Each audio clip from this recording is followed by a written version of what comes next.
Hey everyone, welcome back to the All Music Matters on That podcast. I'm your host, Brian. And today, I welcome some special guests from way up in Erie, PA.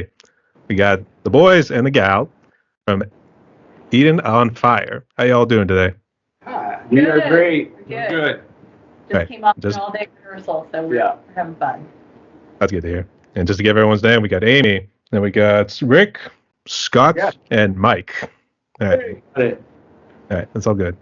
So I guess, what are we all rehearsing today? I guess, do you got any new material coming out? We do. As a matter of fact, we have an album that's being released November 1st. So that's a 10-song plus 2 bonus track album that's coming out. And we actually are working on a couple of new tunes. And we have, 5 other songs that will not be on this album that we already have done. So we'll have a second album coming out hopefully soon after that. 1 + 1 = 2. So yeah. Really kill it. Right. Yeah. I do have to ask, were you guys born and raised in Erie, PA? I was. I just couldn't get out. They won't let me leave. Yeah, we're stuck. You can speak for yourselves. It's almost like, just when I thought I was able to walk out, they pull me back in. That's Yeah. right. It's something about the town. I'd rather it be the mob, to be honest. Yep, I was born here.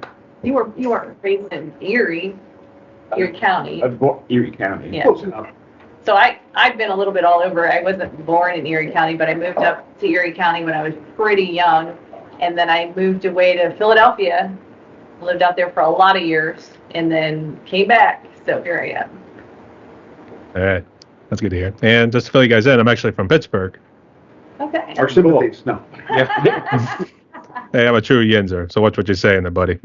I like everything about Pittsburgh except for driving there. Every road is one way and not the way you're going, and it's on a hill. Yeah. It's just, It is a little tricky to drive there, I'm not gonna lie. I drove in Philly. I don't care. I can drive in Pittsburgh any day of the week after driving in Philly. I learned how to drive in Philly, so it ain't nothing. I could handle it all right now. I could go through New York with my eyes closed. So, Actually, I thought he was going to complain about driving out of the one tunnel when you're coming from the airport right there, and you come out and the city opens up right there. You have like 5 seconds to know which exit you're going to go off, because there's like 4 different exits. So yeah. and it's always the other side of the road from where you're at. Yes. Do tell. But yeah. Yeah. Okay. So everyone, I welcome you all to my podcast right here. And the way it's going to work is I'm going to ask you guys some questions. Let's get to know you more, both as the musicians, but also as the individuals as well here too. So, you all ready? Sure. Do it. Fire away. Since we're all gentlemen here, the lovely lady will go first. So, okay. So Amy, give us your backstory a little bit here too. So, who are you, and how did you become a musician? So I'm Amy Gould. I have been a musician in some form or another since I was wee little. I started playing piano at a really young age, by ear.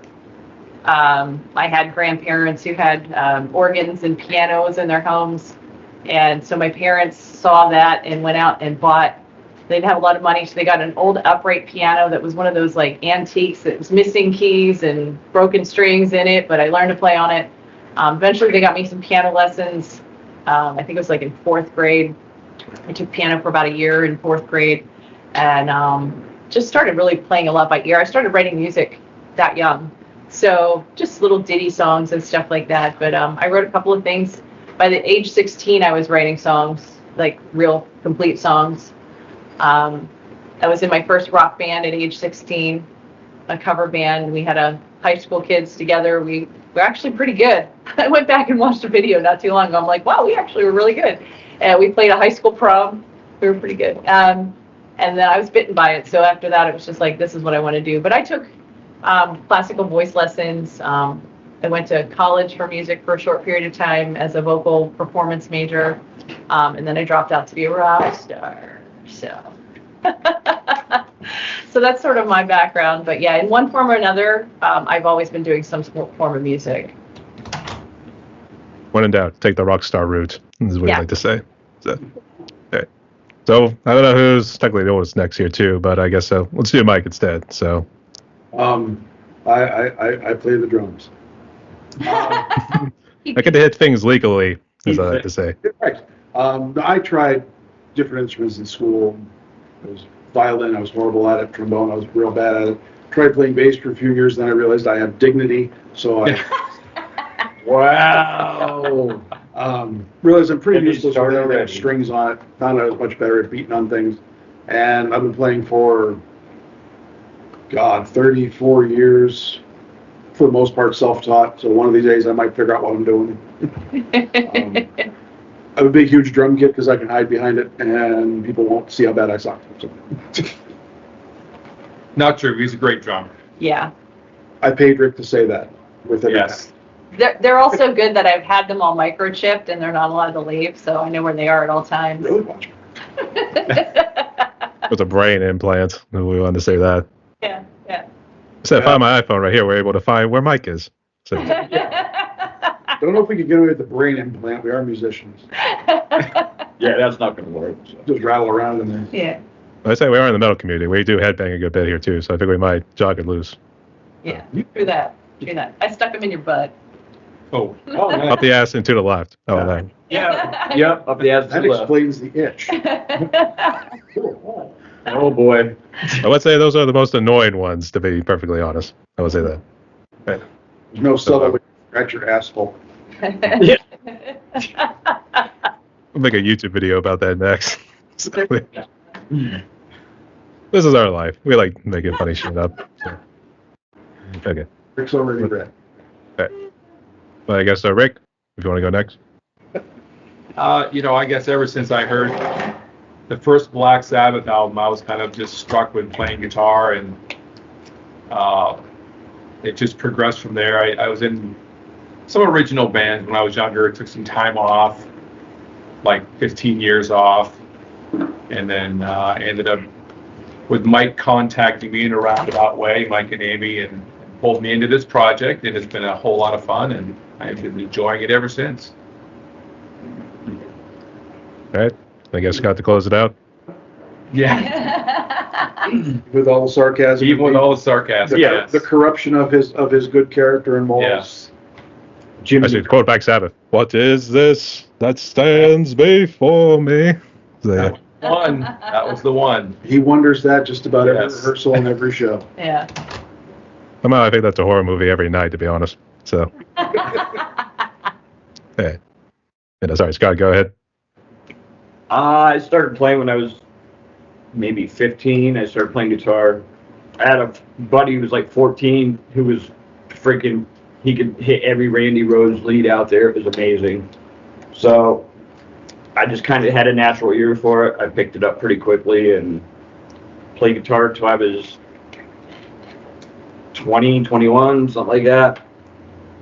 In a couple bands, rhythm guitar, and then we were kind of all over the place at that time. A lot of partying and stuff going on. So my drummer found a good singer, and he had his own guitar player he wanted to bring with him. So they talked me into playing bass. And here we are. I did take a 10-year break as well, and then I met Amy. And it started doing some writing. So it's all her fault. Yeah, thanks a lot, Amy. All of this is my fault. I'll take Hello, credit. man. Hello, Amy. What the hell? I mean, what's going on here? Okay. But I guess, speaking of which, I guess let's go ahead and jump into the story here, too. So I guess, whose idea was Eden on Fire? And I guess, where'd the name come from? Well, when we finally decided that this was a thing and they were going to kind of try and do something with it, we tried to come up with some names, and we liked the somehow Eden, just the word Eden came up. We kind of liked that. That was kind of neat, but it couldn't just be that. And we tried a bunch of different adjectives, and a lot of them were already taken. We found out, and I think we were looking at something like Burning Eden. That was a kind of a cool concept, but I think that was taken by either a band or it's an album or something. And then just, well, same concept, just, I said, how about Eden on Fire? Same idea, just a little different word. And everyone seemed to like it, and it stuck. Yeah, they shot down the Amy project right away. I was like, really? Okay, well, you know. Well, you shot down my idea of naming a diaper rash. So. I did. So touche. But yeah, I like the idea that Eden had like a female sort of sound to it, you know what I mean? Because it could be a female name, even though it's the Garden of Eden, it's also, you know, a female's name. And it's kind of funny because a lot of people think we're Christian rock now, and we're not. But yeah, you know. Us and Striper, on tour. Yeah. But yeah, I like it. I like the whole idea of it together, you know, Garden on Fire kind of thing. suits us. Burning down Eden, it just works for us, even on. Yeah, I can't keep plants alive anyway, so. Jeez. Let's say we like setting things on fire. It's a whole metal thing, to be honest. So, Yeah, exactly. That's what I said. Set that shit on fire. It works. It works for us. actually, I wonder if it was related to Heaven Shall Burn. I think there was that one German metal group. Oh yeah. So, Well, I mean, right now there's Eva Under Fire Yeah. Eva Under Fire, yeah. and Alexis on Fire, and there's Arcade Fire, and Yeah. a lot of fire going on. Fire is good. Yeah. Yes. I mean, there's a couple that said Heaven's on Fire. I think one was a Kiss song and another was a Venom song. So, yeah. Yeah. Fire. Except we're metal. Yeah. That's pretty cool. So I guess how do we form the whole group right here? I guess did you guys put out flyers to maybe see? So. Come and join the group. Come and join. So I started writing songs during the pandemic, just at my piano. I had been out of the game for a long, long time, actually. I was in a really shitty marriage, and just kind of took me away from music for a long time.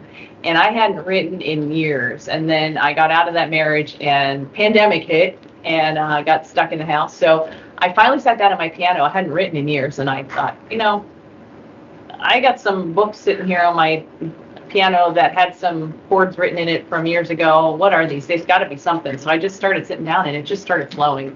And I must have wrote, I don't know, probably 15 songs in a matter of 2 months. And some of them will be on this album, actually, that I wrote back then. And I was like, man, I got to find a band. I started doing them on MIDI and releasing them just sort of out there, trying to find people. Yep. And then I found Scott, and so he and I started working together. And initially, we worked with a couple other people, which Michael likes to tell this part of the story. Sure. We had a different guitar player and a different drummer that Scott and I were working with, but it really wasn't a good fit. That we were much more serious about it than they were. And they did not have the ability to commit to what we were working on. So they kind of backed out of it. But I had put stuff out there on the interwebs looking for other bandmates, and Michael responded a little late. No, it was early. You still had those guys. I had, well, yeah, a little late, first got because a hold of them. when you first got a hold of me, I had just gotten those guys, and we were just starting to rehearse. So he responded to me then. And She told me to fuck off. I said, go to hell, fuck off, I don't like you, go away. What are you You're a bothering? piece of shit. I got a drummer. Go away.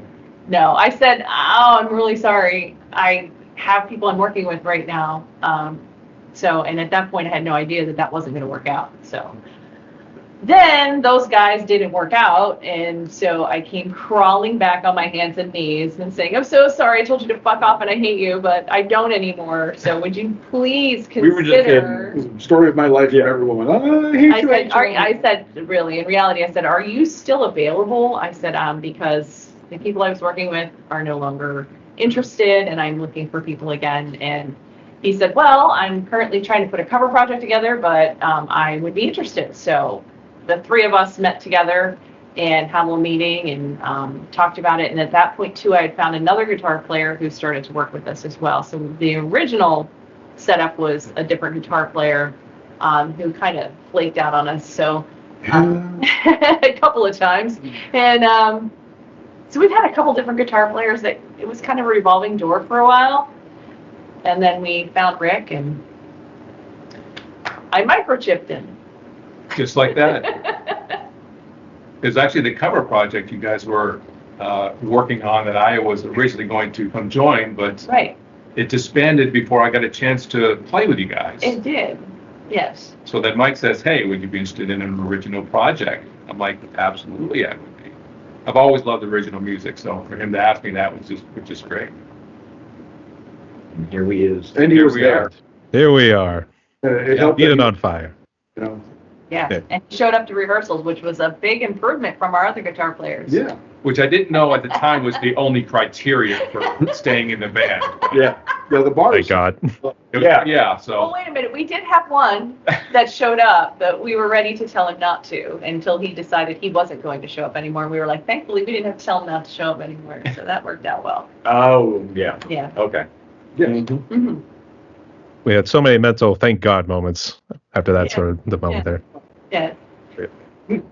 Also, as soon as you were making all the jokes with Mike right here, I was thinking, I don't know how big into Game of Thrones you guys were here too, but you just remember the Hound, and it was always like, fuck off, that sort of deal. Oh, that's me constantly, especially during shows and everything else. There's a reason I don't have a mic on when we're playing, but Rick can always turn around, and generally the word fuck is flying out of my mouth about 15 times per song or whatever. Yes.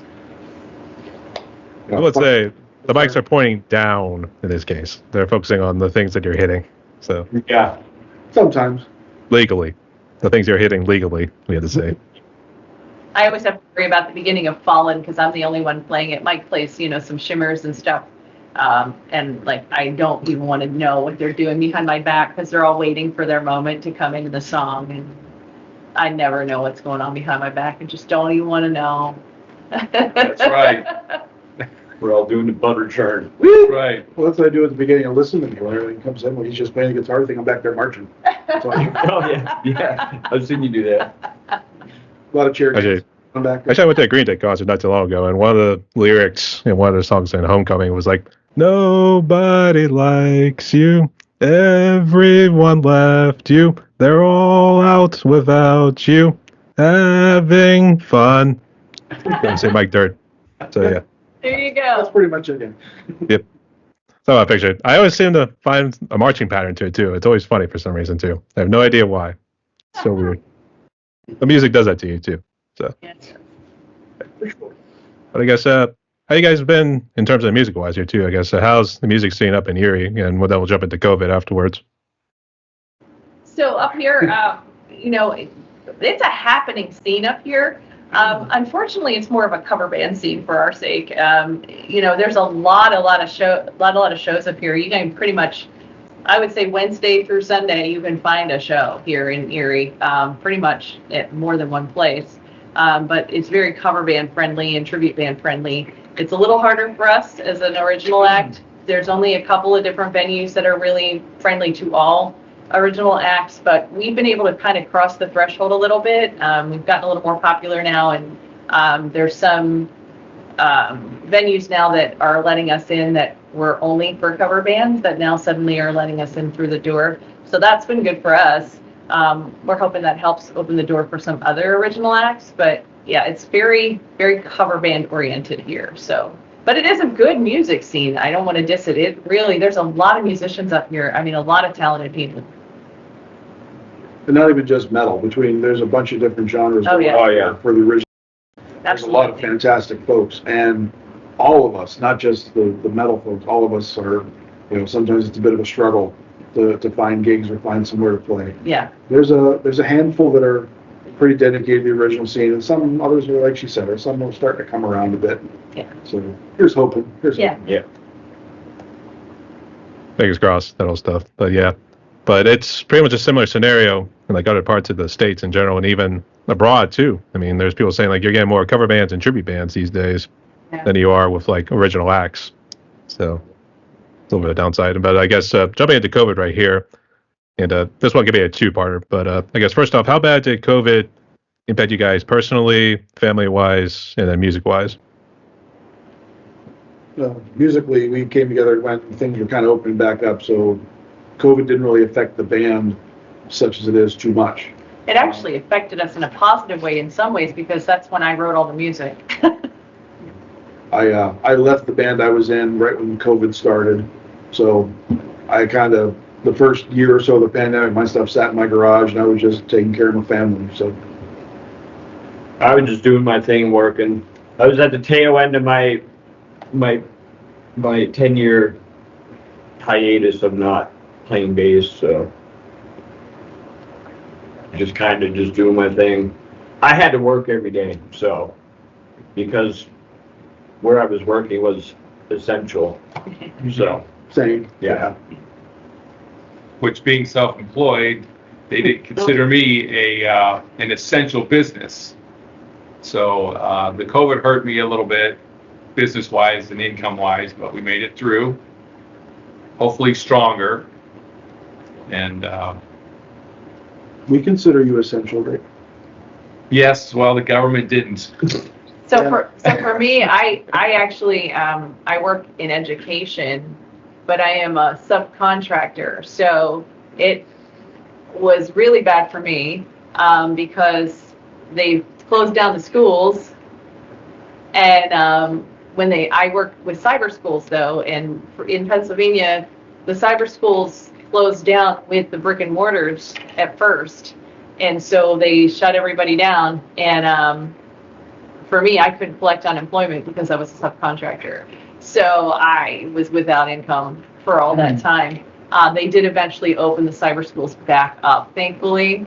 But then I ran into an issue with the broker that I work with who decided that they couldn't pay us and for like 2 months because the brick and mortars weren't paying them because they were closed down. So I went without income for a good long time during that time period. So it was a little rough for me financially during that time.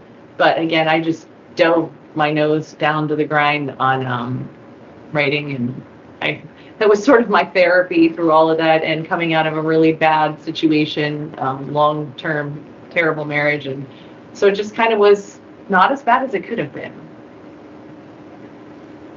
I see.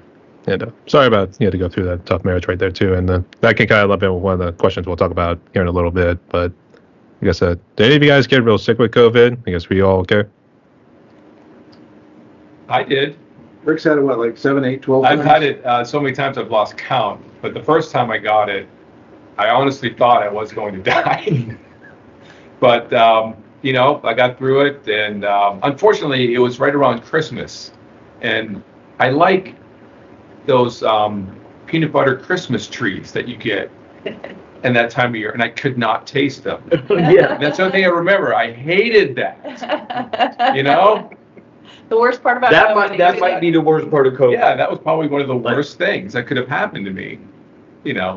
Sort of passing out and having low blood pressure and about dying, but it's all about the Christmas trees. And it was all about it was a rough time. I wish I would have lost my sense of taste. I could have dropped a few more pounds. You had it pretty bad. I was laid up for about a week, but yeah, not as bad as some, worse than others, I suppose. My first run with it, I lost my freaking taste and my smell, and my smell never came back. Oh, it's there. 100%. Trust me, it's Oh, We can smell you. oh, you're good. That's good, man. All right, this is going to be a running thing through the whole damn interview. Yep. Yeah, I didn't get. I've had it twice, but by the time I had it, I had been vaccinated. And so I didn't get, it was mild. The first time it was kind of icky. I mean, I felt like I was down for the count for a couple of days, and I didn't lose my sense of smell or anything like that. And then the second time I got it, it was not that long ago. It was like, I don't know, a year ago now maybe. I didn't even know I had it. I thought I was having allergies. And actually it was spring because I thought it was spring allergies. And I was like, oh my God, these spring allergies are so bad already. I never had a fever. I never felt sick. I just had a lot of sinus drainage and some coughing. And the only reason I took a COVID test was because I had a weird headache. And I don't get headaches, I get migraines. And so it wasn't a migraine, it was a weird headache. So I thought, this is reminiscent of something I've had before. So I took a COVID test and it was way positive. And I was like, are you kidding me? I would have never thought I had COVID because I really wasn't sick. And I never got sick. I just had a cough. So. Yeah, I think after you get it like the 4th or 5th time, it's not the. Oh, yes, is that right? Yeah. That was only my second, but. Just so you know. Yeah, You can attest to that. So. Yeah. Actually, I was just picturing you cannot taste anything anymore. He's like, no. Yeah. That was the worst. That only happened to me for one day this last time. I lost my sense of taste for one day, and then it came back. That was it. It's weird. I would say I tried to sweat it out because I'm a drummer as well here too. So, one drummer to the next. So, I'll just say that. I could not do it. I mean, I was just that fatigued, and I had a little fever actually. And then this is also from bar hopping on Broadway in Nashville. Whenever you go to see country, so Yeah. you can probably imagine how that went. I But mean, even when I had it, I still played a little bit. I have a little E kit at home, so I played on that a little bit. I didn't, like some folks really just can't move. I felt just kind of a little achy, and that was about it. But I still was functioning. So I guess I didn't have it as bad as some, but it just sucked. I felt like I had a broken hip for a day, but Sure you just have a broken hip? My back, my hip. Huh? Sure you just didn't have a broken hip? I may have. You are old. I know. Yeah. I know. Mine really knocked me out my ass or two. I mean, it's just one of those things you do not want to get out of bed in the morning. So Yeah. No. Never do anyway. True. Yeah. it's just another weekend. It's just another Saturday, to be honest. So, There you go. but in all seriousness here too, it's good to see you guys are doing well there. So it's good to have you guys around. Hey, We're glad to be here. yes, Yeah. we are. It's good to have you all on here too. So, I did forget to ask this too. I guess who'd you consider was like your biggest influences? So, Amy, you can go first. So I'm going to date myself. Pat Benatar growing up, I wanted to be her. I listened to all the female fronted stuff growing up, but she was my idol. I knew that she studied classically, so I wanted to do that. I mean, she just really was who I listened to, wanted to be. But I listened to all the female stuff, and I listened to pop, I listened to rock, I listened to metal. I had but the only thing I never got into was country. But I liked a lot of different styles of music. So, but female stuff was all me. But yeah, Pat, and still today, I mean, I just have so much respect for her. She's amazing. So I always say this, like, I don't get nervous on stage anymore. I really don't. But if I had to open up for her, I would probably feel like Jell-O. So I would like to try that, Pat, if you're listening. I want you to turn me to Jell-O, so let me open up for you. I'd be glad to do that. There's people that would pay for footage of that, I'm sure. Yeah. New social media event right here. It's on the first page, and every news channel is going to talk about it too. There you go. Woman turns to Jello. And actually, I know if I was going to be like the Wayne's World situation, right, they'd be like, "We're not worthy. Yeah, We're not worthy." I'd do that too. Whatever it takes. I'm sure. My biggest influence, Lars. And I don't care about any of the hate or any of the other bullshit. He's the reason I started playing. I have other faves, but he is always the top one, for sure. I mean, you've been in it for 40 some years already, so you're doing something right. And the fact that, he's only been in one band ever. That's the biggest thing. All the people who come after Lars and Tiger for all the other bullshit. It's like one band. I was in 5 bands before I knew what the hell I was doing. Now, granted, they weren't real bands, but still. He's had one band, 40 some years, and it's the biggest band on the planet. Not bad. I'll follow that. Absolutely, for sure. So, yeah. Yeah, but just on the pirating or anything like that here too. Napster and all those guys. You know about Napster? He was right. He was right. That's the thing. Yeah. They gave all kinds of shit, and he was right. But yeah. So one thing they do not want to ever admit, and unfortunately, I think even silently, they're like, "He was right." God damn it. So, yeah. For sure. So, Okay. Lars and everyone else. Thank you, Lars. All right. Absolutely. I guess Scott or Rick, whoever wants to do it. So I guess for me, I talked a little bit about that first Black Sabbath record, but when, Judas Priest came out, that really got me. That was a huge influence. And then moving in more toward the 80s with George Lynch, with Dawkins. My thunder. Oh, I stole your thunder, sorry. Oh, but I knew you were going to, so I was like, go ahead. Yeah. And all those 80s bands, I mean, they all had a huge influence on me. And even now, no matter where I'm driving, if an old Judas Priest song comes on, I'm in the car until it's over, whatever I'm streaming. It's been probably the primary influence. There's dueling guitars and. Just old Priest. What about New Priest?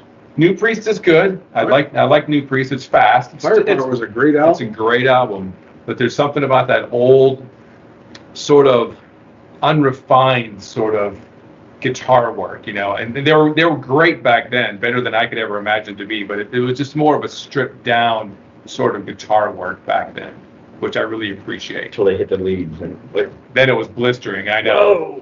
But even like the early Dawkins albums, and then, oh my gosh, the Van Halen record, geez, that solidified it,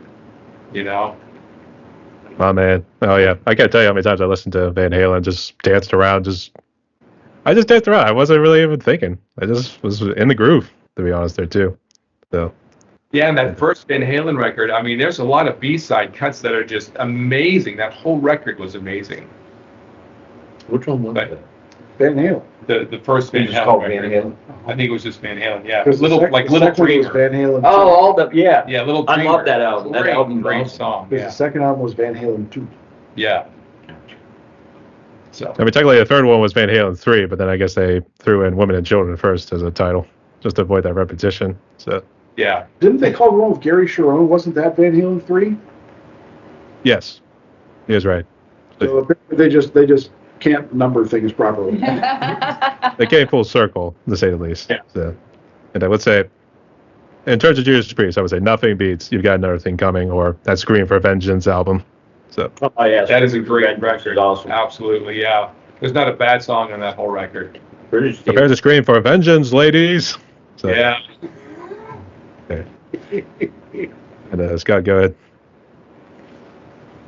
George Hey, Lynch Rick. is one of his best influences. My all-time favorite musicians is George Lynch by far. That's what made me start playing guitar. But then when I switched to bass, I really didn't. Huh? Well, I really didn't have anybody that I really followed, like tried to mimic or whatever. But Red So Vine. now, all these years later, it's like sound-wise, Overkill's Dee Dee Burney. I freaking love his sound. She hates it. I love it. But Is that fair? there's like Rex Brown from Pantera. Trying to think of some other bass players. I mean, Queensryche. I love Queensryche's sound. Alice in Chains. I mean, all that, just that punchy sound. But I really don't have a whole lot of influence as far as bass players. Really, it just kind of. I like their sound. I like their. I don't know. I just like the sound of what they do. You know what I mean? Like, not particularly how they play or who they are or whatever. So. blazing your own trail. Yes. So what you're saying is you basically have no respect for other bassists. I have you just no. like guitarists. No, I love all of them. I just love music. So they. I don't have a big keyboard influence. Yeah. You know, Liberace or something. Yeah. Right. I mean. His lover just died. Did he? Yeah, it's like, do you know he had plastic surgery to look like a young Liberace? No, I did not know That's a that. terrifying thing. It's a very interesting trivia. Alrighty. I know weird Really? shit. He does know a lot of weird shit. So we're bringing him to trivia night, so that's what we're gonna do. So, all right, well, great choices there nonetheless, there too. So, okay. I guess here let's jump into the gears. So I guess what gear do you all use for both like the live and I guess for rehearsal and I guess music production too? Live, I use the same thing live and in rehearsal. I'm not allowed to own more than one drum kit by order of my wife. Pearl drums, Sabian cymbals, Evans heads. I am a signature artist with Scorpion percussion sticks. And yeah, that's Pearl, Sabian, Evans. Yeah, that'll work. I have Yamaha keyboards, and we're also beta testers for Fenix. So I have a Fenix mic, wireless system, also Fenix in-ear monitor system. I do have BASN in-ear monitor buds as well. And then I do have guitar that I'm starting to work with. I have a Jackson and a Fender amp. These are most of my gear, I guess. Well, for me, it's like Just keep going down the line. There we go. So yeah, my primary bass is my Yamaha. It's old as dirt, and it still plays great. I love it. I have a backup Jackson. Most of our shows, I just tag along my little combo Fender 200 Rumble. Does the job, but I do have Bulgara full stack at the house too, for bigger shows or whatever. But DR strings, baby. Gotta love DR strings. It's been my strings since I started playing bass. So. You also have Fenix wireless. And I have Fenix wireless. Yes. That we gotta get tweaked and figured out, huh, Rick? Yes. Yes, at some point we will. In-ear monitors are awesome, but it's a big jump from, live stage sound, so. The children don't like change. It's true. I'll admit it. Yeah. I don't. We- This is one small leap for man, one giant leap for Eden on fire. Yeah, Yes. I actually think they're awesome. Well, Rick, on the other hand, I'm still on the fence about it. I can't live without mine. It improved my performance so much to be able to hear myself. I had wedges pointing at my shins, at the keyboards, and I can't hear myself. Your shins could hear. That's My good. shins could hear well. yeah. My ears could not. So now it's great. I can hear myself wherever I am. You can put gauges in your ear, drop your ears down There you to go. There you go. down to your shins. That would work. I know It's gear. so metal, man. So yeah. Right. Droop ears, that is metal. I don't know. So gear for me, like I tend to be like brand loyal. So like I started out in my younger days with Marshall amps and Boss effects, and that's what I'm running today. Just the newer, more modern version of the Marshall amp. I've got a nice. Just bought another Boss effects unit, kind of an all-in-one thing. And I was playing BC Rich guitars earlier when I first started, but then I kind of jumped on this Schecter thing. So I have two Schecter guitars that are my primary guitars, and I like them a lot, and they look cool, Which is important. which is important. That's to my sex appeal. So yeah. Yeah, right. And we need all the help we can get with that. Right. Yes. Speak for yourself. And I did I get guess in this case, who was the first one to lose their virginity? What now? What did you say? Well, I mean, Well, you'd have to go by actual age since we're all different ages. I'm probably gonna win this. you probably. It was just a joke, but I just figured I'd understand. just throw it out there. So 1990, I'll say that. 1990. What? 1990, Really? yeah. Wow. How old were you, Rick? I'm gonna pass on that question. No, tell me how old were you, because I want to know. I don't. I want to know if you win or if I win. He does remember. Come Of on. course he remembers. You don't forget that shit. Yeah, You don't ever forget you don't that. forget that. He didn't forget. He just don't want to say it. There's Yeah. a big difference. Okay. How old were you? I don't know. Pass. I'm passing on that Oh my question. God. That's the official. I'm passing on that question. it was really just a joke, but I mean, it was a good thing to at least get something out of there too. So That was about 4 or 5 weeks ago for Scott. We're so Yeah. Woohoo! there and back again. Man, was it worth the wait? Yeah. Just 15 seconds. I know, right? That's all it took was 15 seconds. That's Instead of 15 minutes of fame, it was 15 seconds of life. There you go. Smoking a cigarette. Yeah, making smoking a sound. cigarette, making a sandwich. I wrapped all that up in that 15 seconds. Oh, yeah. All right. That's all good. All right. That's all good too. You can say I'm having fun with this too, so it's all good. Just You to didn't ask. filter, Yeah, we have Sorry, what? So. especially not me. Actually, I did want to ask about, do you guys go into an actual studio or do you do everything from home? We have a studio actually that we go to. It's called BFE Studio, but it's a friend of ours who does all our tracking for us. He has an in-home studio that he does, but he is home basically as a studio. I mean, he's got analog equipment and like he's got a board that's like the size of a room. He's got serious stuff. So he does all our tracking for us, and we're sending our stuff out to Nashville to get mixed and mastered now. So that's how we're doing it. That sound badass. So yeah. No, it does sounds really good. Yeah. And I mean, in terms of, when the rehearsal stuff, we do have a studio we use to rehearse in, a little PA in here, and Yeah. that's about it. Yeah, this is just our rehearsal space we're sitting in right now. Yeah. If you could look to your right, you'd see all our stuff. Yeah. It's all over there. And my stuff's hidden behind Mike's stuff. Yeah, A lot of stuff is hidden behind. Yeah, a lot of stuff is hidden behind Mike's stuff. Mike's stuff is big. That's what she said. He's compensating for something. He's got a big ass truck, big drum Absolutely. set. I've never made no bones about that sad little thing that it is. Oh boy. Why lie? Why prolong the disappointment? I mean, I'll give you points for being honest, so that's up to you, mate. What's the point? Actually, go ahead and talk about this rehearsal space here too. I guess who is this? Well, we're in a business incubator building. Rick owns a machine shop in this building, and he happened to know that there was some empty space in it. And we had a very nice place we were in before, but it was very small, so it was very cozy. You know, how we're sitting here on this couch is kind of how we rehearsed, Yeah. almost practically on top of each other. And Oh. it was very nice and clean, had air conditioning, good parking, but it was upstairs. And because there was a business downstairs, we were very limited when we could play. So while it was nice, it wasn't really practical. And we talked about trying to find somewhere else, and Rick had mentioned that there was some space in this building. And he came down, looked at it, and took a picture of this thing, and this room was, oh my God, that's awesome. It's huge, it's perfect. About 3 times the size of the other one. Maybe even more. It could be, We couldn't beat the price, and the fact that right next to us is the door out of the room.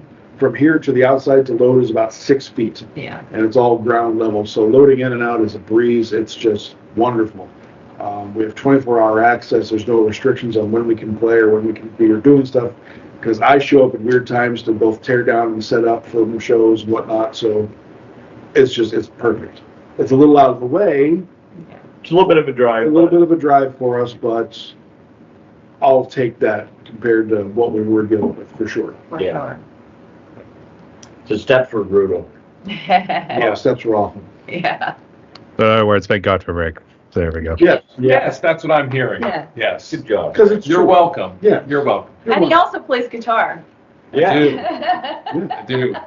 And he can hang moving blankets like a motherfucker. He did Yeah, a great job. yeah.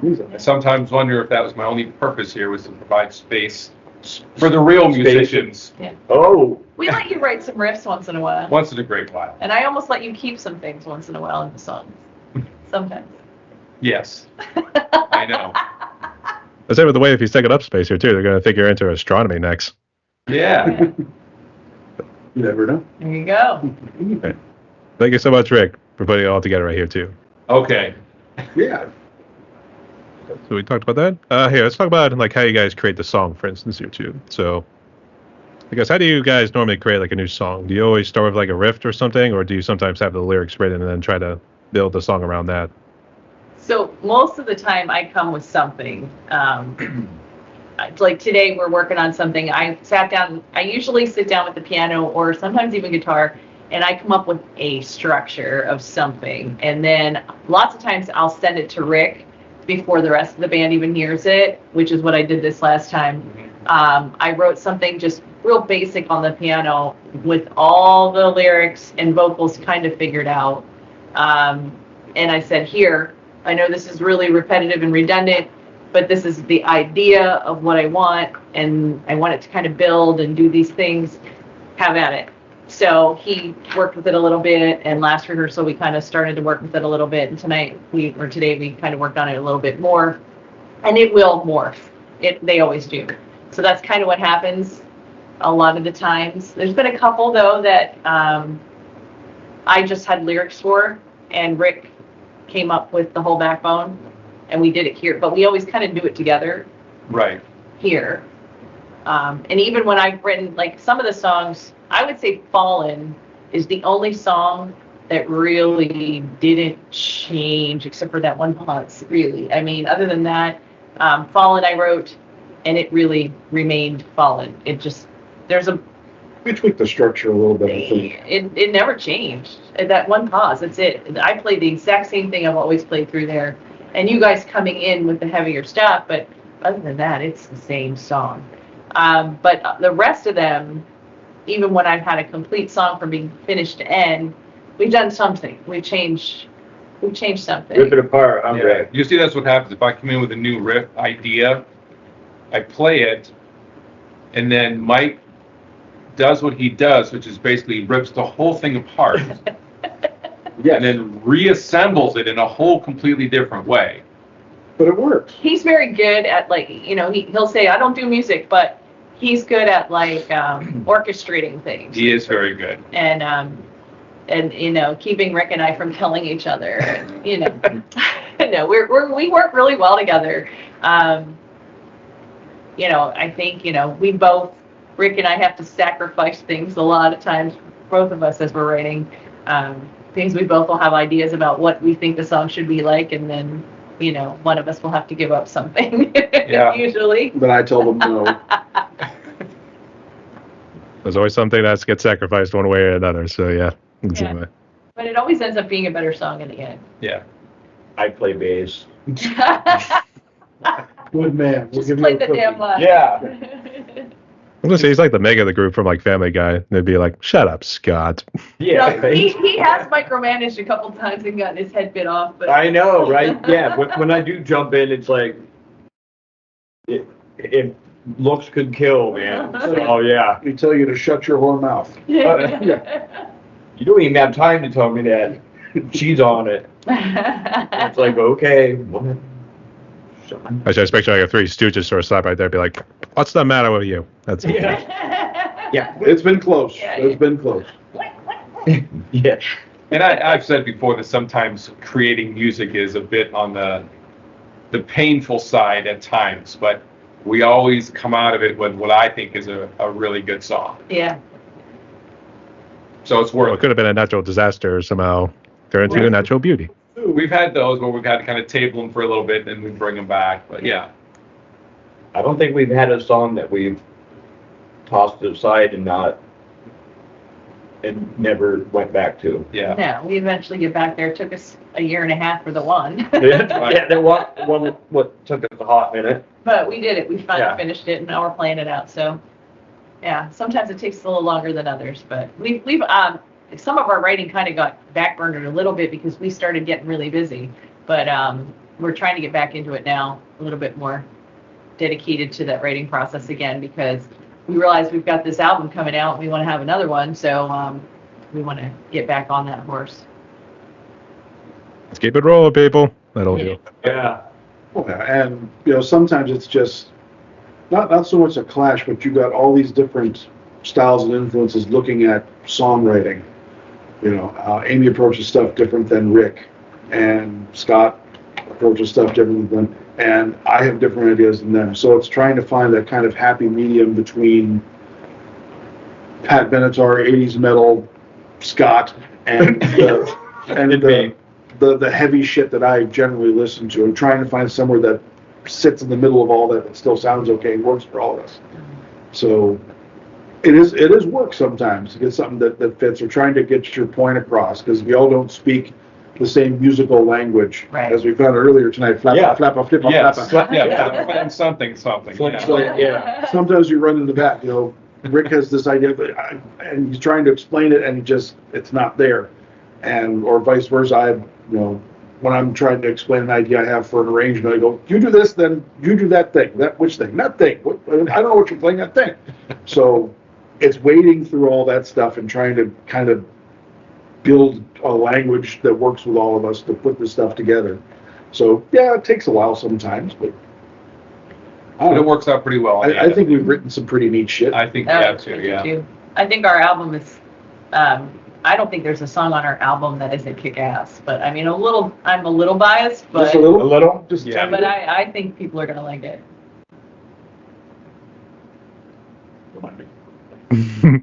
I should have. I was gonna do something.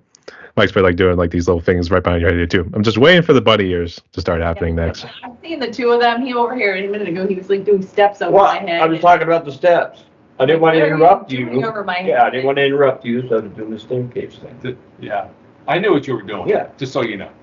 Thanks, Rick. Yeah. Like an itsy bitsy spider over Yeah. my head. Don't worry about age. Most of us are, probably around 10 mentally. 10, Yeah. 11, with gusts up to 13. Yeah, Maybe. We're all still children at heart, so yeah, I can see why. you gotta be. I don't want to grow up. I'm a Toys R Us kid. I want to go off to Neverland. Let's just do that. Yeah. Jeez. there you- As long as it's not Michael Jackson's Neverland show. Yeah. Okay, fair enough. Yeah. All right, but I can still be into lyrics wise here too, because I did listen to a couple of songs last night, which is like Love Bomb, and then Fallen was actually one of them too. So I guess can you tell us like what the lyrics are about? Are they normally about real life experiences, or do you try to mix it up at times? They're always real life experiences. I don't write about anything I don't feel, so you could probably get a gist of those are from my past experiences. A lot of that was like written. Love Bomb actually was written after the band got together, but based on past stuff. Fallen I wrote during the pandemic. That was one of the first 2 songs I wrote. In fact, it's kind of a dark song, but it's in retrospect. So I even had to tell my mother after I played it for her, I'm like, I don't feel like this now. I felt like it then, not now, because it's pretty dark. But yeah, all of my lyrics is usually about what's going on in my life now or what happened to me in the past. You know, if somebody pisses me off, they're very likely to end up in a song. So I tell people, fair warning. So pretty much all my So a lot of them are about Scott. Yeah. I think we're going to need a sleep. I said nothing, just if you Hey. turn my head to the left. But that's how I contribute to the band. Yeah. So, but yeah, a lot of them, I mean, some of them are some, you know, some of the frustrations we've had with some haters in the music scene, you know, just little things like that have inspired some of the songs. It's just a little bit of everything. But most of the stuff that's on this album is having to do with relationships, you know, like romantic relationships. I think, Pasta. and pasta. And Evil macaroni. Evil That's macaroni. right. That's right. He thought for the longest time, I say a line in Set Me Free, this will be on the album, evil acrimony. And it's a big word that Rick didn't know, acrimony. So It's he evil thought I was saying macaroni. evil macaroni. It's evil macaroni. I don't care what she says. Bad pasta.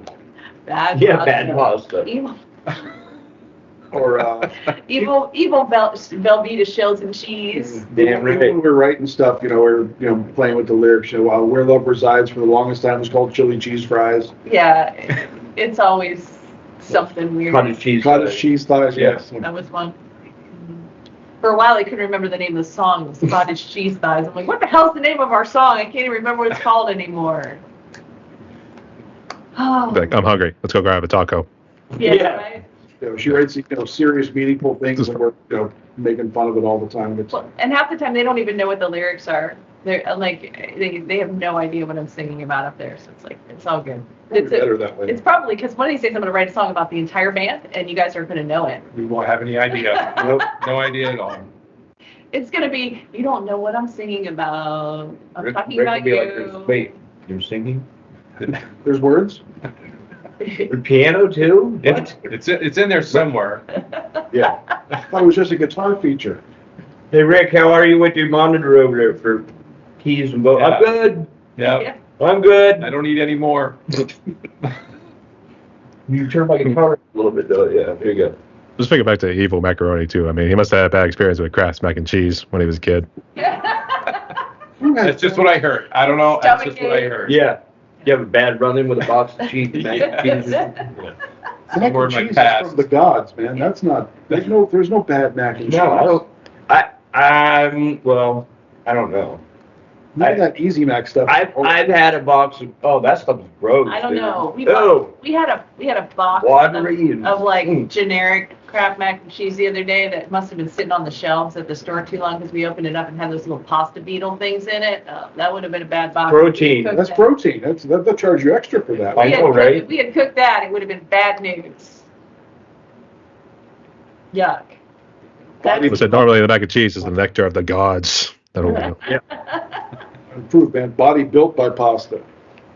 I do like pasta. That's why I'm on drugs now to get rid of it. Yeah. Good God, man. Hey. But I guess jumping into like more of the challenges here too, and this probably could get a little bit here deep too. But I think Amy, you mentioned about you had like a little bit of a bad relationship before joining Eating on Fire here too. So I guess what challenges have you faced back then being a musician, and I guess even now being a musician? So me, you mean? Yeah. Yeah. So I was in, as I mentioned, in music for my whole life, and I was on a trajectory to The singer can't say the word. do this, be a rock star kind of thing in my 20s, my early 20s, and in the Philadelphia region. I was running around I swear to God, I was the only female metal singer in the area. I never ran into any other ones, but at that time, and it was great. And then I met my ex-husband, and he's Not so great. not so great. He's also a guitar player, a shitty guitar player, and he talked me out of basically doing it anymore without me even realizing what he was doing. Kind of like, oh, you're too good for all that. This band you're too good for that band. You're too great for that band, and like you need to quit that band. And so he would pretty much convince me that the situations I was in were bad. And to the point I got burnt out, where I was just like, I can't do this anymore because nothing's ever working out anymore. And he would stress me out about things. And I finally gave it up.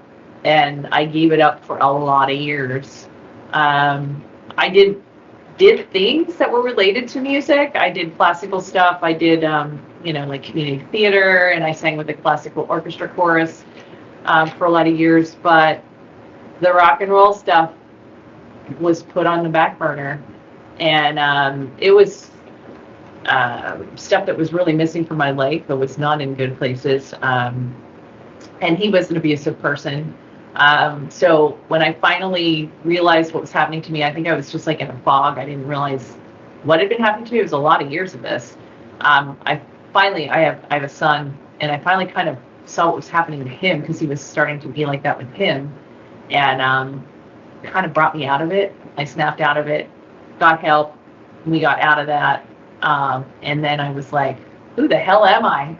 I'm like, what? Where did I go? Like, who am I anymore? And that's when I started to write again, and found myself again. And it's funny because my son was like, who are you? Because you're not my mom. Like, because he never knew me, the real me. He knew this shell of me. So he's gotten used to it now, but it was kind of a really weird wake-up call for him to get to know the real me, because he hadn't really met me. So that was, it was challenging. Wouldn't recommend it for anyone. I don't want to say that it helped me in any way. It truly didn't. It held me back, but I'm glad it's over with. Gave me some song material. I give it that. Yeah. Do tell. And, I'm sorry I had to go through that there too, but Okay, thank you. Appreciate that. okay. I guess if everyone else wants to jump in here too, I guess what challenges do you guys face these days being musicians? Is it more so just like the marketing wise, or I guess just trying to find the venues? That's probably the biggest thing. Venues with enough space for us. Yeah. And that, and for right now, I think we're going through a growing pain as a band. We're at that threshold where, from a national perspective, we have somewhat of a presence now as an independent band. And at a local level, we have a little bit of a presence here, but we're sort of still at that, like, we don't have,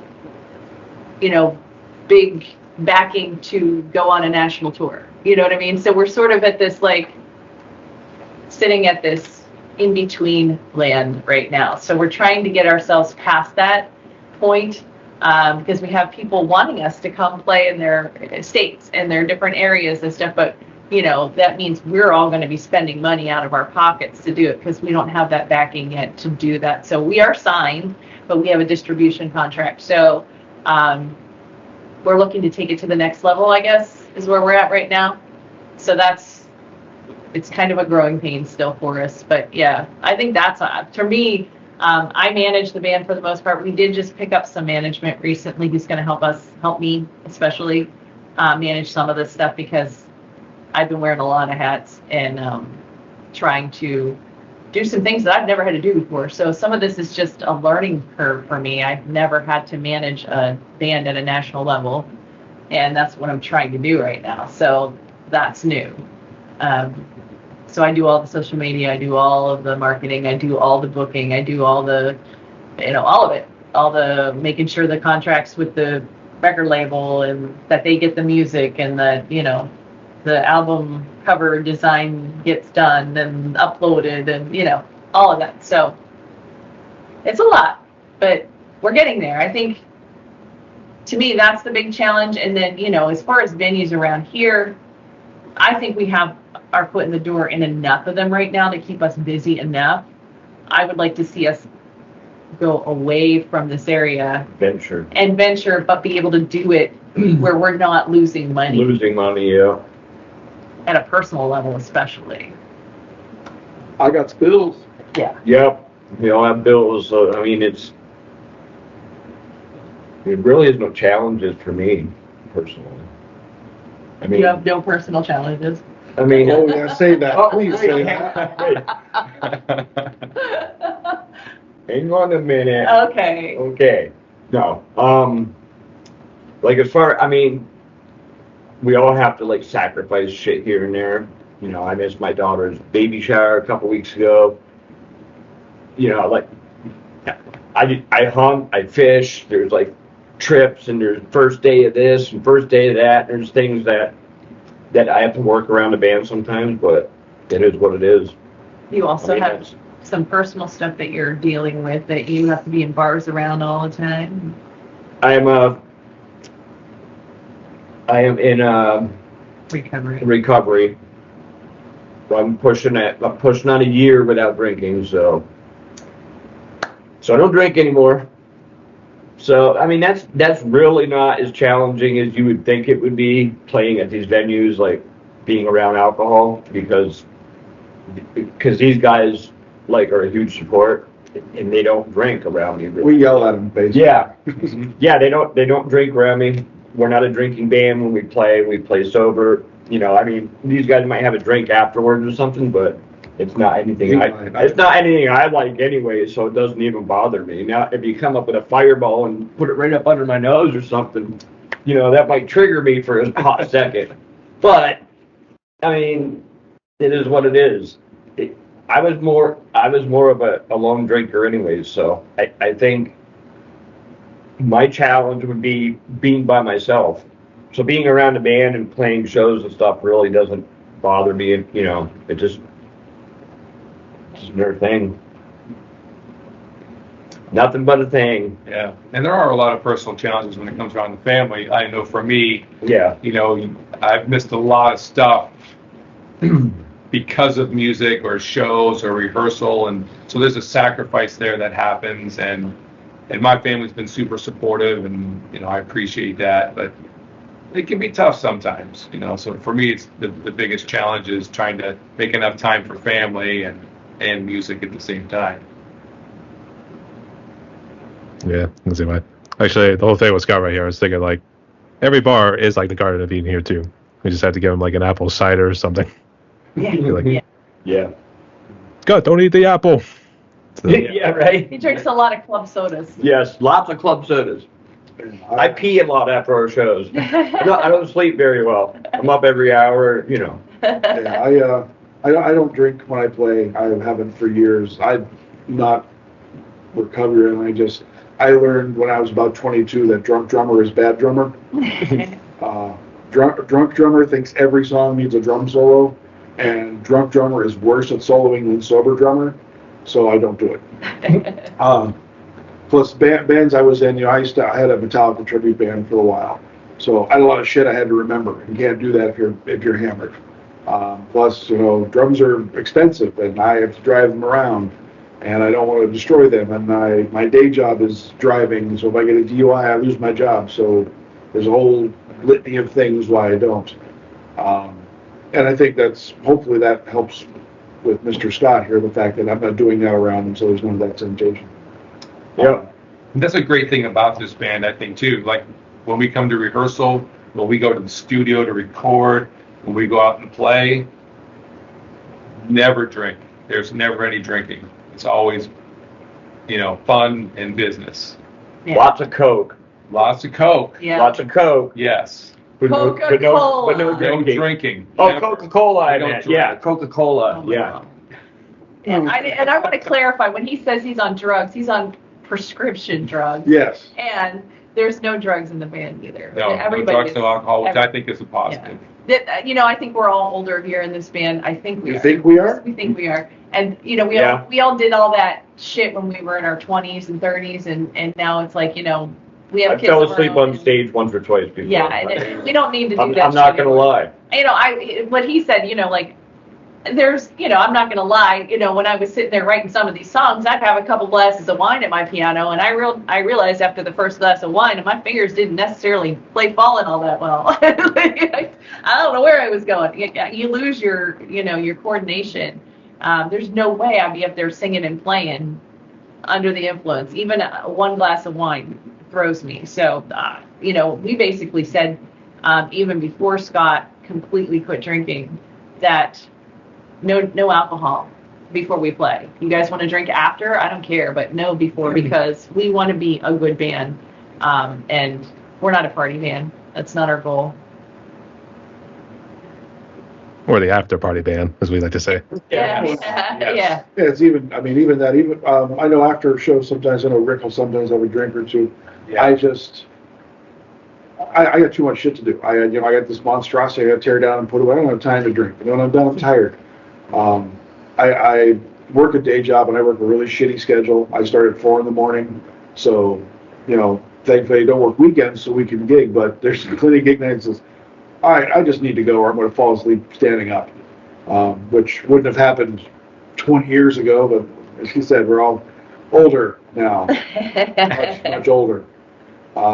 Still do the work and still do the thing, but it's all about the show now. It's not about, hey, let's go fucked up, because that hurts the next day. Oh, it Right. hurts for days. Right. Yeah. It's not even a day hangover anymore. Yeah.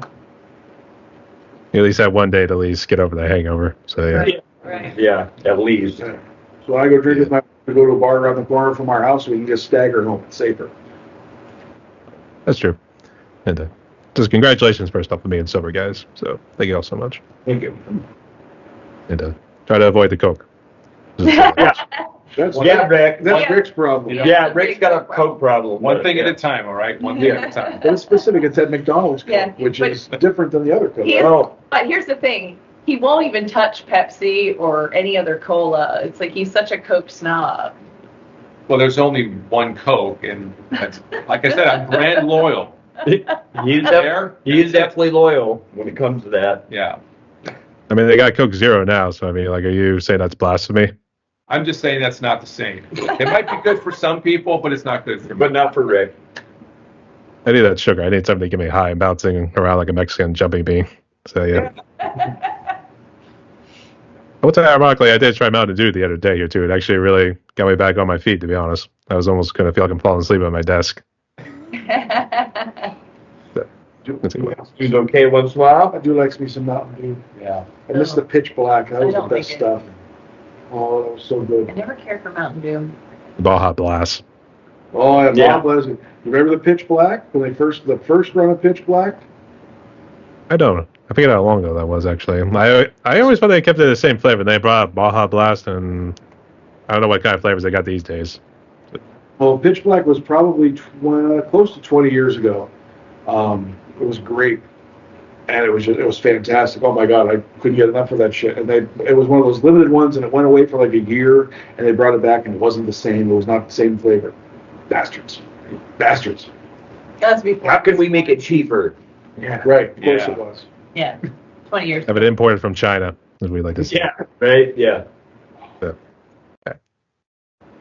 thank you guys so much for sharing that there too. And actually, maybe this can tie in here with advice that you can give to musicians as well here too. So I guess whoever wants to go first. But what advice would you give to musicians on social media, and I guess even musicians in your neck of the woods too, who are a part maybe of like cover bands and tribute bands?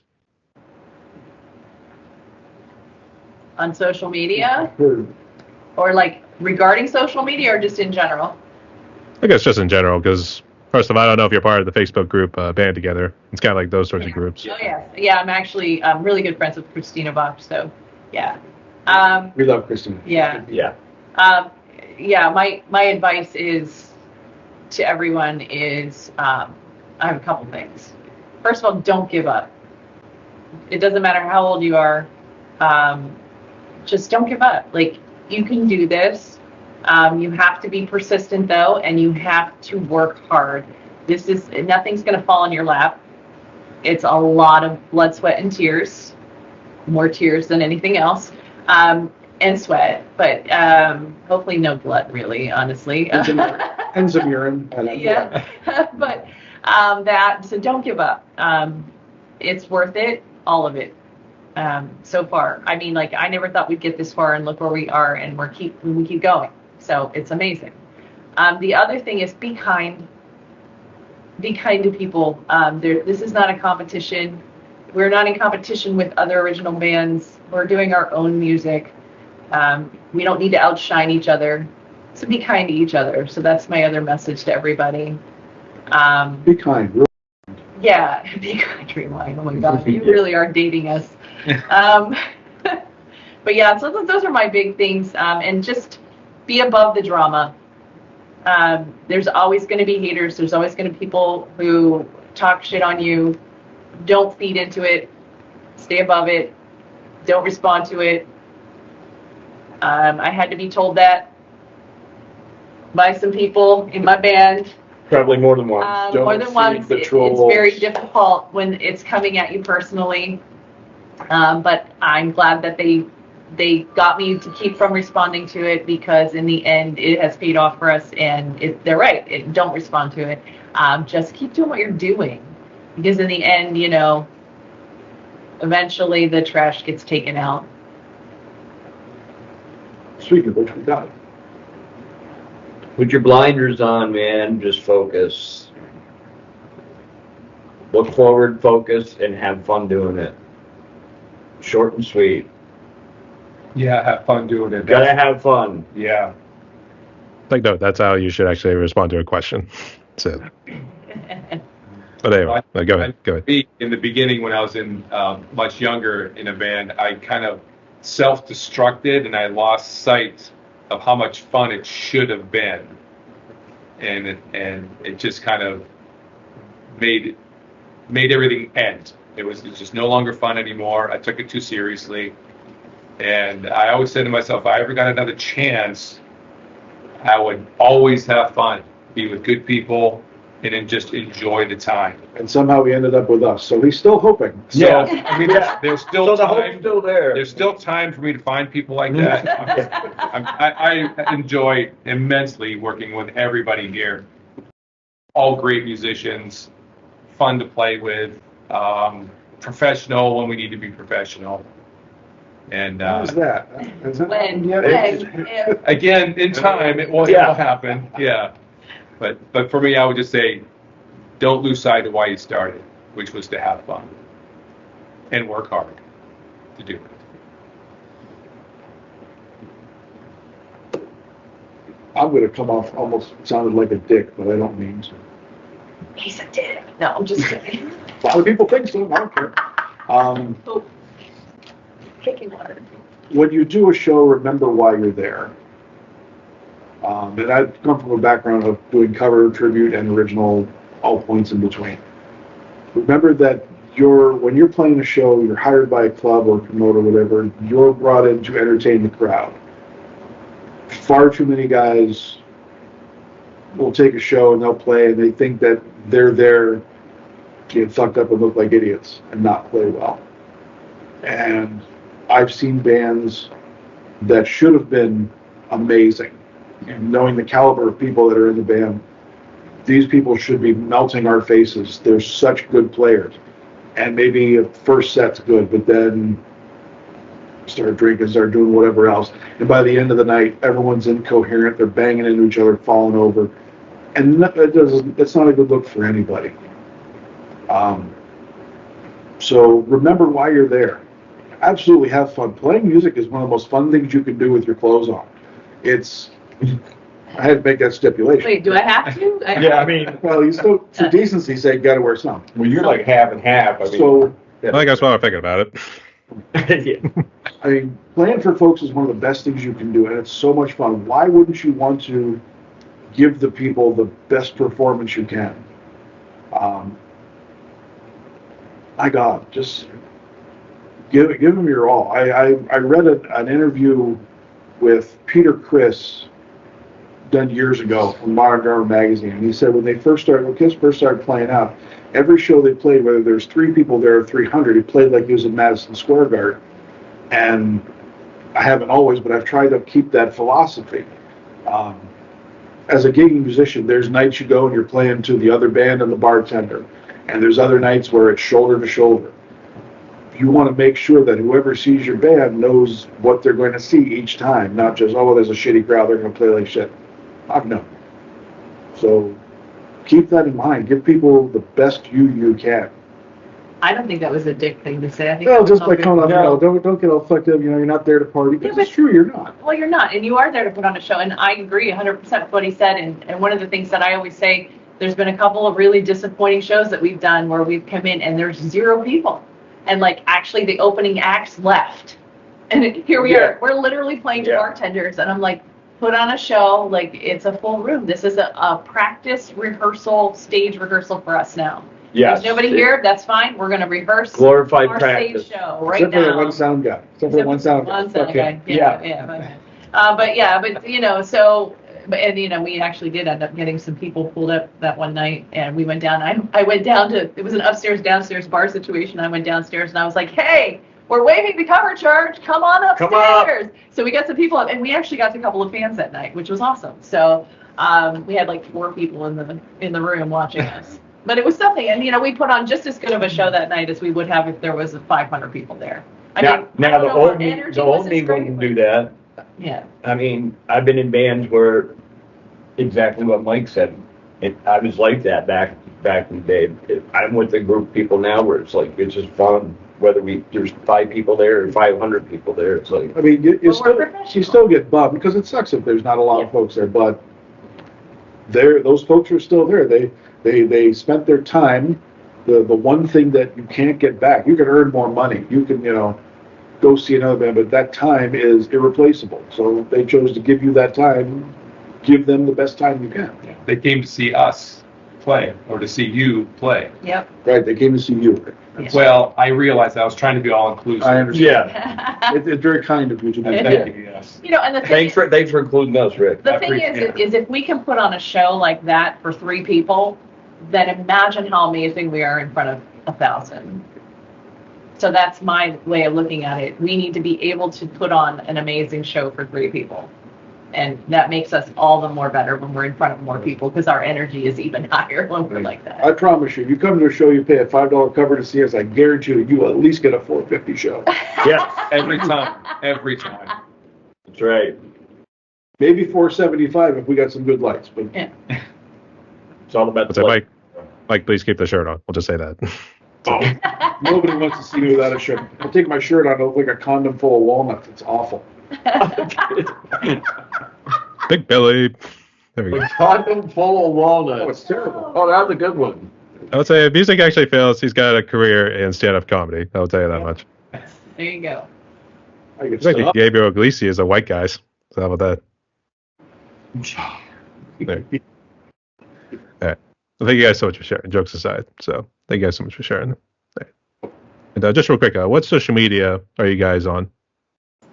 We're on like all of it. All of it, but only fans. Yeah. Yeah. So we're on Facebook, Instagram, TikTok, YouTube. We have a website, EdenOnFire.com. We're not on X, I don't think. No, we are not on X. Twitter's Yeah, accessible anymore. I'm not going to pay to get seen on X, so it's another. But yeah, we are on the major platforms there. And you can find our music on Spotify and Amazon Music, iTunes, Deezer. Apple. I said, Apple, iTunes. I said iTunes. So, Maybe Napster, yeah, it might be on there. Pirate Bay. It's pretty much distributed on all the streaming platforms, so you can find it pretty much anywhere. Right now, there's only 4 tunes out there, but November 1st, our entire album will be available. And a couple of videos. And we do have, we have Yeah. 2 music videos, like actual music videos that we did. One's for our song Listen to Me, and one is for our song Broken. And then we have some lyric videos out there as well, and some live stuff. But check out our music videos because we think they're pretty cool. We've gotten good feedback. We like them. We've gotten some really good feedback on them. We did old school 80s style videos if you haven't seen them. Had fun. Broken, I killed the entire band, so that was good times. Had them devoured by plants. So yeah. Yeah, it was a good time. Really? I forgot to silence my phone. My bad. My bad. Oh, no, there you go. Sorry. That's all. All right. That's all good though too. How But, Caribbean of you. Yes, I know. I should have a little Hawaiian style next. Little thing with a luau. Some song inspiration there. Yeah, I know, right? Everybody. Yeah. All right. But all right, Shay, we're down to the fun questions right here, and then we have one more afterwards here too. So here, let's start with Amy. You can go first here. But I guess what would you say is currently your favorite food? My favorite food? Chocolate. Is that a food? Does that count? Is that a food group? Is that a food group? You can eat it, so yes, All right. I think it Yeah. qualifies. That qualifies chocolate. Yeah, chocolate. For sure. I mean, it involves dairy. It involves this sort of stuff right here. Some sort of processed something. I don't know. But I mean, hey, it's a food. People eat it. So I mean, it's something. Chocolate. Chocolate wins. Pasta salad. I could eat it every day of my life. But it's never in the house. It's like it's a crime. It's not on the menu. At the grocery store and buy stuff. Yeah, but it's not the same. Yeah. You got it's all It's homemade. not- You got to get that Colby and the little pepperoni. Yeah.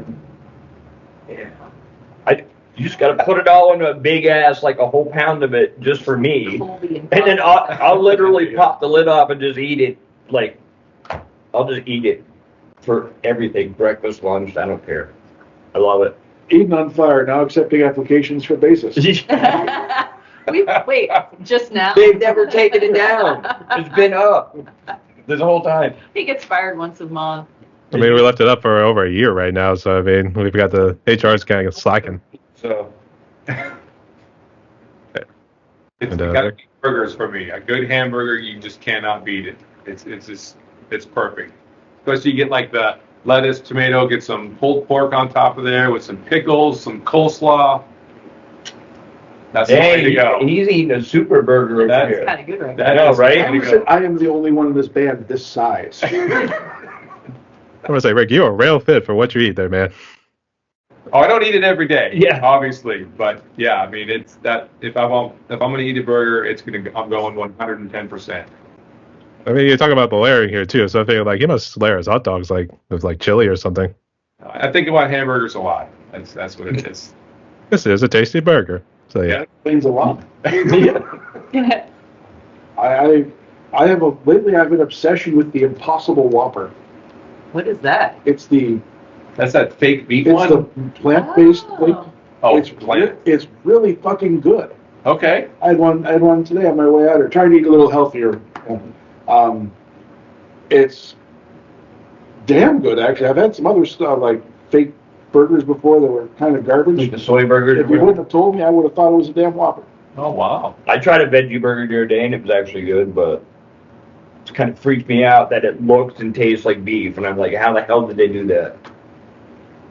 You don't want to know. Yeah, I know, right? Yeah, I don't. It's people. Other than Yeah. other than that, take my fat ass There's to a another Chinese one, buffet Danny, and I I will will destroy it. Oh, Chinese food. Yeah, Chinese food. I don't know, man. That's right up there with pasta salad. I'll So. destroy a Chinese buffet even though I shouldn't. Oh, Chinese, yeah. I'm so tired of Chinese buffet. I don't want it anymore.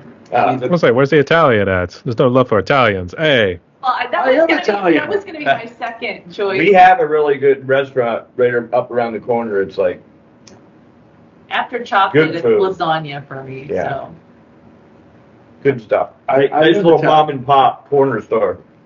I am Italian. My father's done. My grandparents. I was raised. This is literally built on pasta. I have love for this stuff. Just you've got to grow a little bit. I mean, beyond out. You got to expand your horizons a bit. I was like, you're not doing yourself any favors here, Mike. I'm just telling you that much. So, Never do. Never do. but we appreciate the effort there too. So, I mean, that's the first time I heard somebody mention the Impossible Whopper. So, I mean, that's the first. Tell them. Try. Fucking give one a shot. It's surprisingly good. Like I said, I'm just afraid of what's in it. You don't question. Do you know what's in that? The shit in the pasta salad? Yeah. what's in a regular Whopper? Yeah, it can't be any worse. I don't think- Yeah, I don't think that's beef either. So I mean, You remember a few years ago they had that Halloween Whopper that made everybody shit Oh black yeah, and they was had it to like black? Ew. They had to like Taylor, they had to like shit like fluorescent green or Yeah. something. What? Off the Yeah, market. yeah, I don't- ew. It was so gross. I don't remember that, but Oh, ew. I It was like do. 4 or 5 years ago. They did for Halloween. It had a black bun. It was like the ghost. Ew. Oh, or- black. Oh, I remember the black bun thing. Yeah, and then Yes. it was apparently making like everybody like shit Dayglow green and everything. So Oh my God. Yeah. Wow. No, thank you. this is the kind of stuff we actually do talk about at rehearsal. We This do. isn't just Yeah, it's a, for you. it's a strange place. I'm gonna say we got ooze coming out of our ass. How about that? So Yeah. Yeah. that's most show dates, especially if I have like yes. Who needs pyro? Yeah. but hey. I would say this is some good entertainment right here. So I mean, we're doing it, kicking some ass. So, yeah. But Amy here for the next one, I guess. So, what would you say is currently your favorite movie? My favorite movie. Oh, Star Wars. Original. I'm an OG. Old girl. Shut up. Ah, Original gangster. No. I mean, I was gonna say you probably got 3 to choose from here too, but I know everyone always says the original trilogy. The original trilogy, yeah. But you know, I actually like the new ones, except for the last one that they just did. I was disappointed in that one, but you know, the prequels were in. But I love the original trilogy. So those are my favorites. It's a one redeeming quality because she's a Star Wars dork like I am. So. Yeah. For me, if I'm going to go comedy, it's going to be, I'd say maybe Get Hard with Will Ferrell. That was freaking hilarious. Sure, it was a Will Ferrell movie. You got one movie. You didn't get movies. Huh? You get movies. Oh, I only get one movie? All right, so comedy, it would be that. And then just the overall best film that I've ever seen maybe is Seven. You did it greater than one, man. You only get one. All right, then I take back Get Hard. Seven is my all-time favorite movie. That's all the higher you can count. Yeah, that's You prefer 7 instead of Getting Hard. I understand. yeah, yeah, right. But you can't really enjoy it anymore like you used to. So I mean, Yeah, No OnlyFans for Scott. no, I was thinking Rick would be the OnlyFans guy.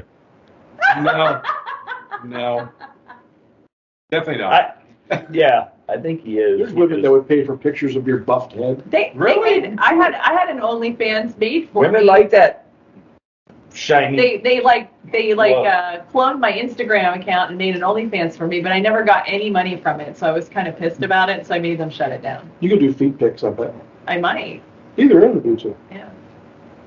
You get a nice What's pen. your favorite movie, Rick?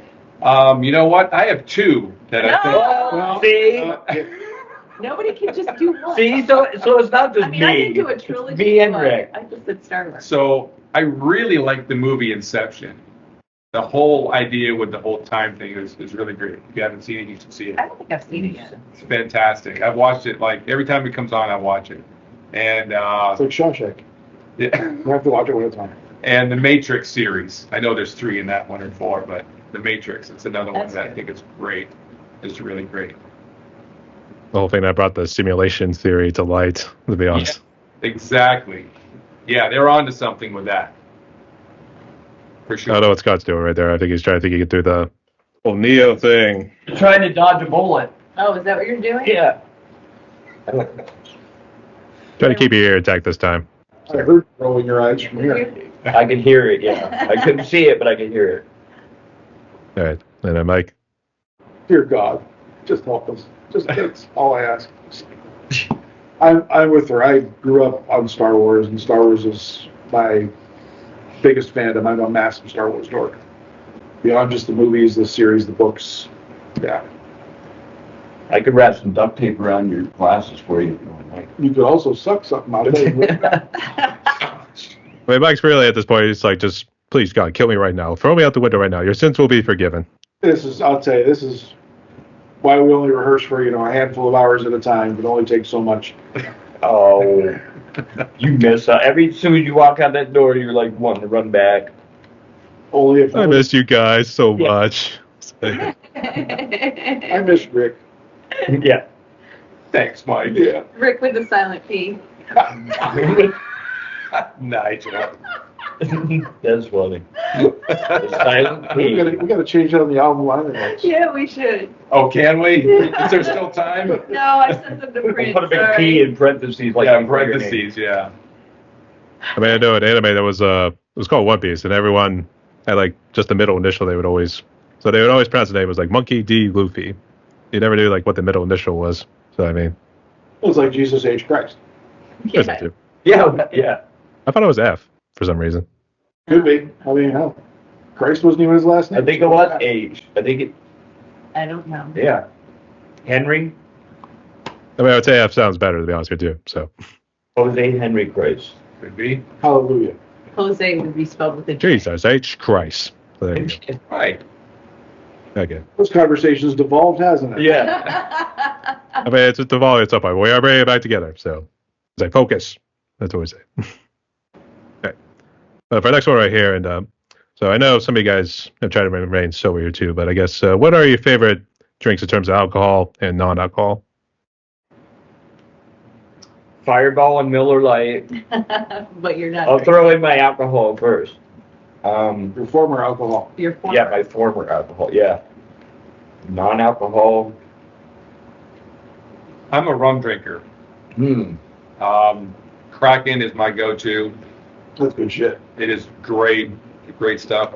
I tried to be a bourbon person in so much as we went down to Louisville to take a bunch of tours. And I found out I'm just not a bourbon guy. Bourbon's gross. Yeah, Jim Beam, yeah. Yeah, but got to learn a lot about it. But I'm rum all the way. What? No captain? Yeah, I'll do that. Okay. It was in your family. That's what your sister likes. Oh, really? Yeah. In our DNA. Must be. Yeah, Pirates at heart, I guess, huh? R. What does it? How does Mike know that? I should say. When I drank mixed Mike's drinks, been around. when I drank mixed drinks, I was a big 151 and Coke guy. But it's hard to find 151 anymore, so I can't drink that.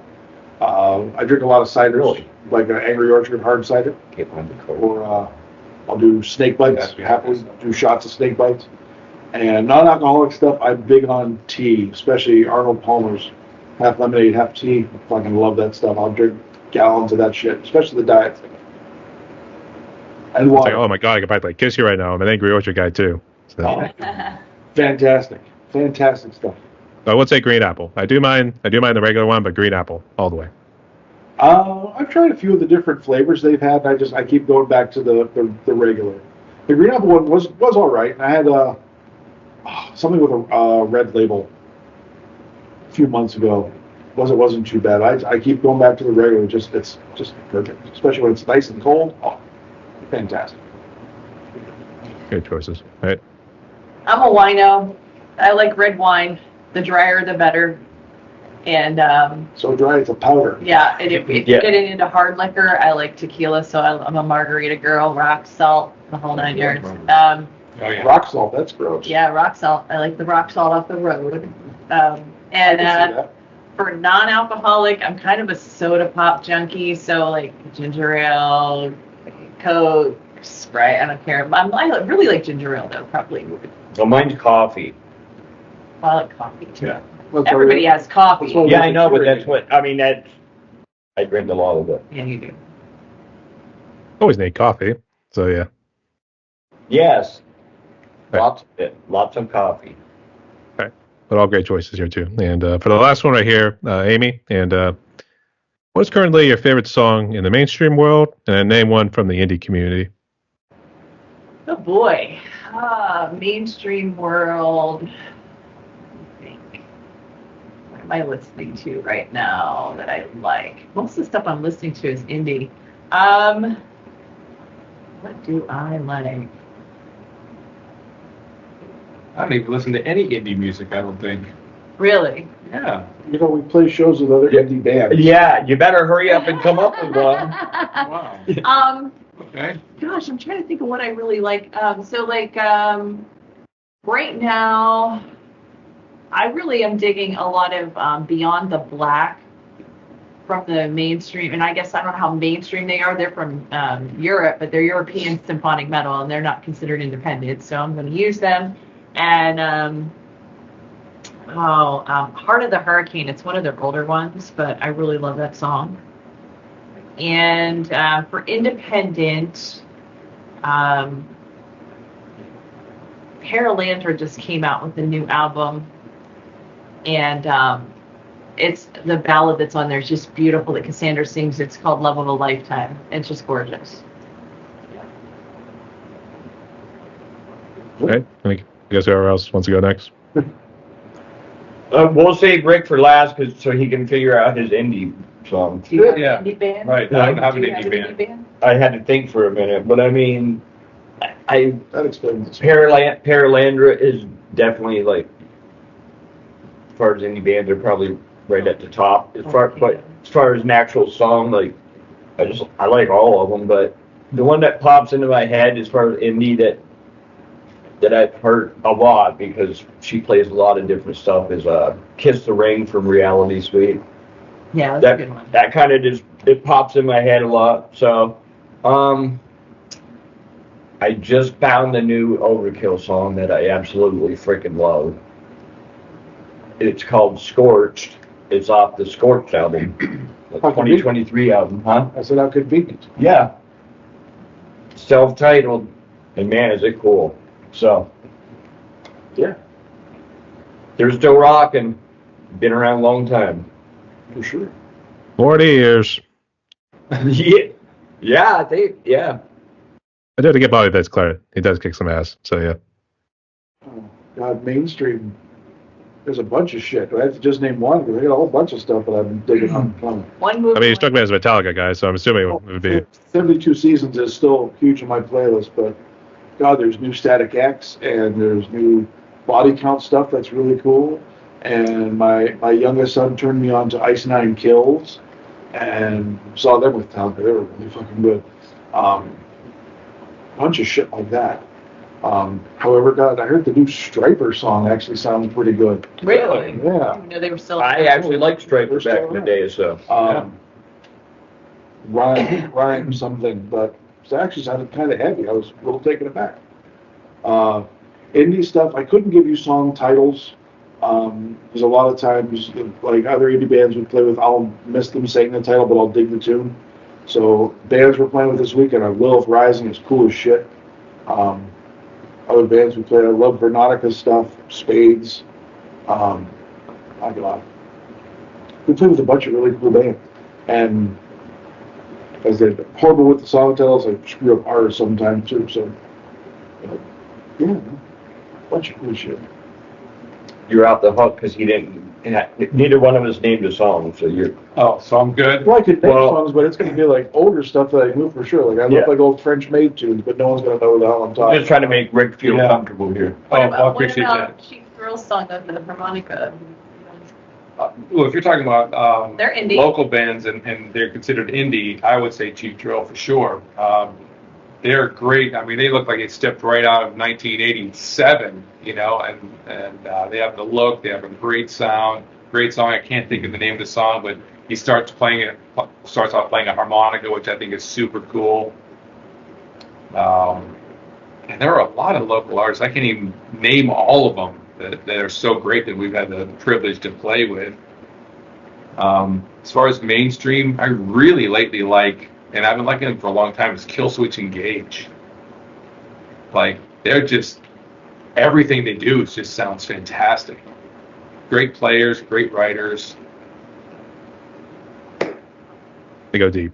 So yeah, that knows me. Good job, Rick. and stuff. Yeah. There you go.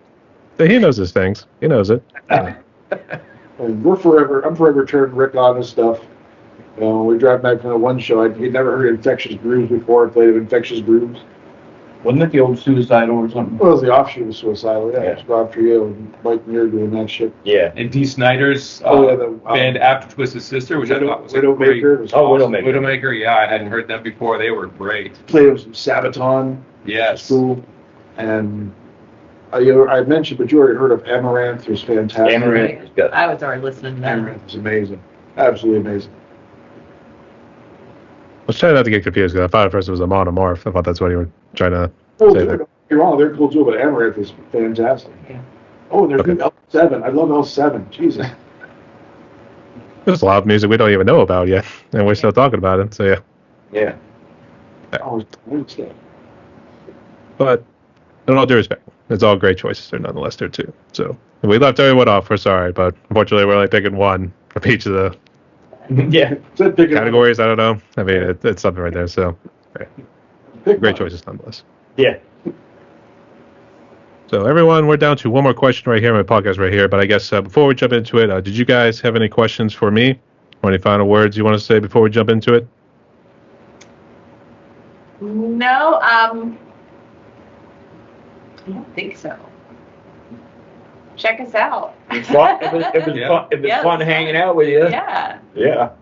I Yeah. like pillows. Thanks for the. And Mike thanks for the likes interview. pillows. We appreciate this. This is awesome. Yeah, I appreciate you taking the time to talk to us and Yeah. share this with the world. Yeah, for sure. I'll make sure to do that. But Mike, avoid the My Pillow guy. I think I heard they're putting cocaine in that. Yeah. Okay. So just letting you know. Actually, that was a Jon Stewart joke there too. I don't know if it's Jon Stewart or actually Stephen Colbert. It was one of the two. So, but if you guys don't have anything else right here, here's how the last question goes. And actually, we'll start with Mike and then we'll go down the line. But Oh, so given what COVID has done, obviously, it seems you guys have been pretty blessed, and it seems even though you have gotten sick with it, you formed this group right here. Looks like you're kicking some ass and everything there too. You got some new music coming out, but for those musicians and people who are still impacted by COVID or anything else in their lives, what's their message of hope? Could you give to musicians and people out there as we try to move forward in a post-COVID world? Stopping playing will only decrease your quality of life. If you're frustrated because you can't find people to play with, give it time. If doing this is a part of you, if it's more than just a hobby, if it's part of your soul, don't stop doing it just because you don't have people to do it with.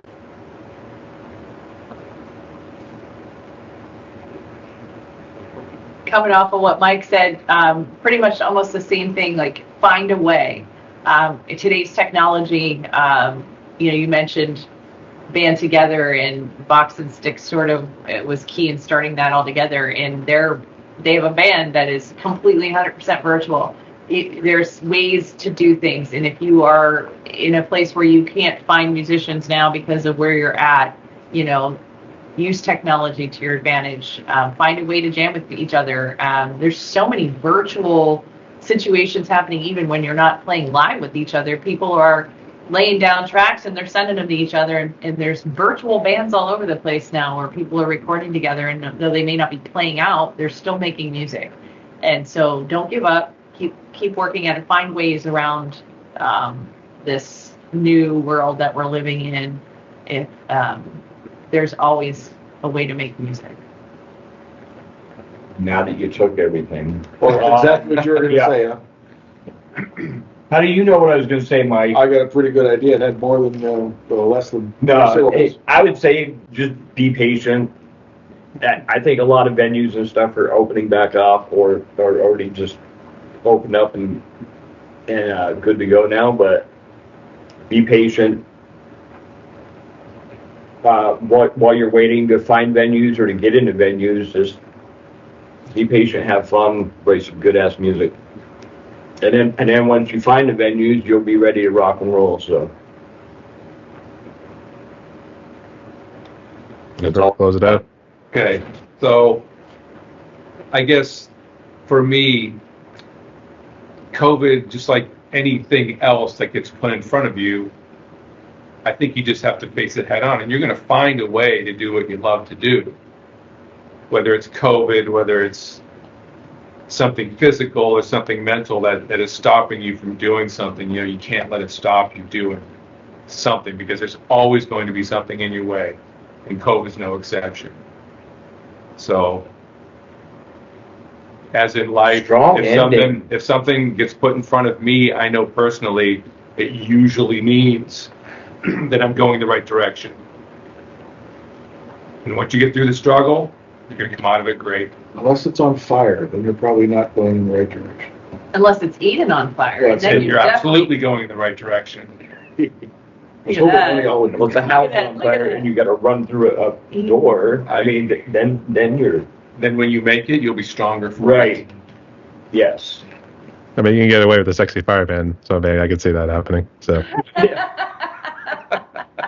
Are you saying, Hey. yeah, sexy fireman? Is that?